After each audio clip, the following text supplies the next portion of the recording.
اہل سنت والجماعت اور اہل حدیث میں کیا فرق ہے، اور کیا صحابہ کرام تابعین اور تبع تابعین اہل سنت ہے یا اہل حدیث؟ ایک تو بھائی یہ جو ہماری مجلس ہے یہ دینی مجلس ہے، میں آپ کے سامنے آیا ہوں نا، مجھے آپ سے نہ ووٹ چاہیے نہ نوٹ چاہیے نہ چندہ چاہیے، بالکل میں انشاءاللہ یہ بیان کر کے چلا جاؤں گا، ایک آنا بھی نہیں۔ دوسری بات یہ کہ یہ باتیں دین کی ہو رہی ہیں اور دین کا بھی اہم مسئلہ ہے، کیونکہ یا جنت ہے یا جہنم۔ اگر کتاب و سنت کا راستہ چھوڑ کے دوسرے راستے پر زندگی گزاری نا تو سب ہوا منصورہ ہو جائے گا۔ تو یہ تحقیق کا وقت ہے، مرنے سے پہلے پہلے تحقیق کر لیں، مسئلہ دیکھ لیں اور ٹھنڈے دماغ سے سنیں، اور جس میں بھی شک ہو اصل کتاب دیکھ لیں، حوالہ دیکھ لیں۔ اور کیا صحابہ کرام تابعین اور تبع تابعین اہل سنت تھے یا اہل حدیث؟ اہل سنت والجماعت کا مطلب ہے سنت اور جماعت والے۔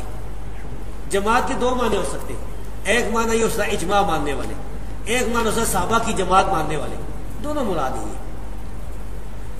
اور اہل حدیث حدیث والے۔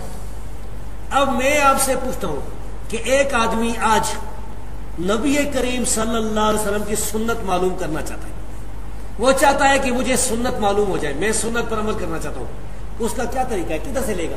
صحیح حدیث سے۔ حدیث کے علاوہ سنت کا کوئی اور ذریعہ نہیں ہے، یعنی یہ نہیں ہے کہ وہ کسی علاقے میں رہے تو باپ دادا جو ان کے کام کرتے آئے تھے یہ سنت ہے، نہیں بھائی، لوگوں کے باپ دادا تو مختلف کام کرتے آئے تھے، بریلیوں کے باپ دادا مختلف، بریلیوں میں بھی آگے گروہ ہوں گے، کسی کے باپ دادا کوئی اور طریقے پر ہوں گے بریلی، کسی کا دوسرے پر ہوگا، اسی طرح دیوبندیوں کے کسی کا باپ دادا حیاتی ہوگا، کسی کا مماتی ہوگا، اور بھی ہوں گے۔ بھائی یہ باپ دادا والی بات یہ سنت سے ثابت، یہ سنت والی بات نہیں ہے۔ یہ امین حسن اصلاحی جو منکرین حدیث میں تھا، یا جاوید غامدی جو آتا ہے ٹی وی پر، یہ جو لوگ سنت میں فرق کرتے ہیں نا، میں کہتا ہوں تم سنت لوگ ہے کدھر سے؟ اگر کہتے ہو باپ دادا کا عمل ہے تو باپ دادا کا عمل تو ایک نہیں ہے، جس علاقے میں جاؤ گے الگ ہی عمل ہوتا ہے کہ نہیں؟ بھائیو مختلف جگہ شادی بیاہ دیکھ لیں، نماز دیکھ لیں، کسی جگہ مسجد میں سلام پھیرے گا امام تو رمضان میں لا الہ اونچا الا اللہ پڑھیں گے، پڑھتے کہ نہیں؟ بلکہ اس کے علاوہ بھی پڑھتے میرے خیال ہے۔ تو یہ اس کے معلوم کرنے کا صرف اور صرف ایک ذریعہ اس دور میں رسول اللہ صلی اللہ علیہ وسلم کی حدیث ہے۔ تو اہل سنت وہ یہ جو حدیث والے اہل حدیث ہے، اہل سنت اہل حدیث ایک ہی چیز کے دو نام ہیں۔ اور والجماعت یہ شیعہ کے مقابلے میں اجماع کے منکرین کے مقابلے میں اضافہ ہے، یہ بھی صحیح ہے۔ اہل حدیث جو ہے یہ اہل سنت والجماعت۔ اچھا، وہ کتاب ہے کفایت المفتی، مفتی کفایت اللہ دیوبندی دہلوی، ان سے پوچھا گیا نا اہل حدیث کے بارے میں کہ اہل سنت والجماعت ہے کہ نہیں، پہلی جلد میں لکھا ہے انہوں نے کہا اہل سنت والجماعت ہے، اور لکھا ہے کہ تارک تقلید جو ہے اہل سنت والجماعت سے باہر نہیں ہوتا ہے۔ اچھا، سنت اور حدیث میں سب سے پہلے فرق کرنے والا کون آدمی آپ کو پتہ ہی ہے؟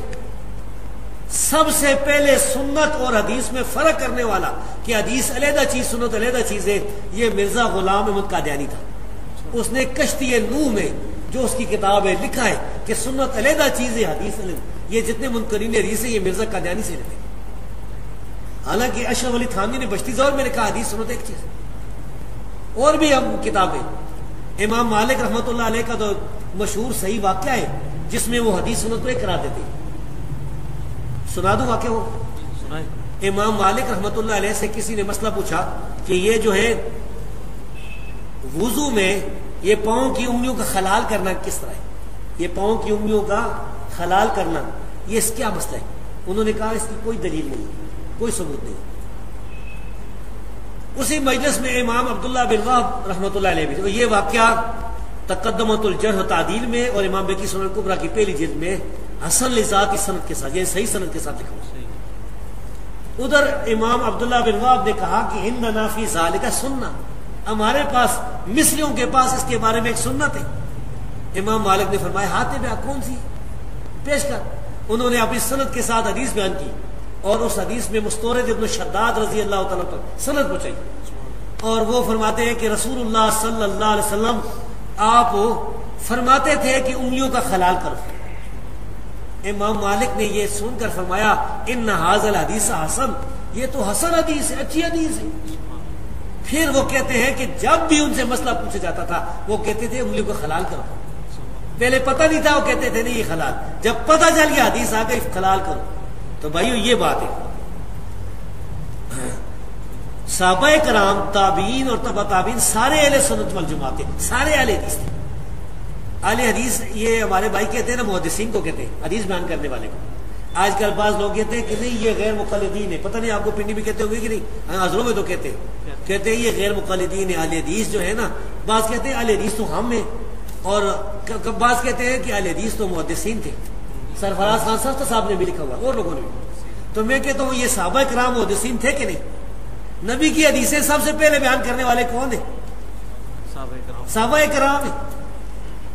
اسی لیے ایک گمراہ فرقہ جو ہے صحابہ کرام پر حملہ کرتا ہے, صحابہ کرام کو برا کہتا ہے نا. مقصد کیا ہے کہ اسلام ختم ہو جائے, کیونکہ جب نبی کی حدیثیں بیان کرنے والے مشکوک ہو جائیں گے تو حدیثیں ختم. وہ میں کہا کرتا ہوں نا کہ چور جو ہے نا, چور, اس کی سب سے زیادہ دشمنی کس سے ہوتی ہے؟ نہیں, یہ جو چور ہے نا, چوری کرنے والا, چوکیدار سے. چور کی سب سے زیادہ دشمنی چوکیدار سے. چور یہ چاہتا ہے کہ چوکیدار مر جائے تو میں لوٹ کے لے جاؤں.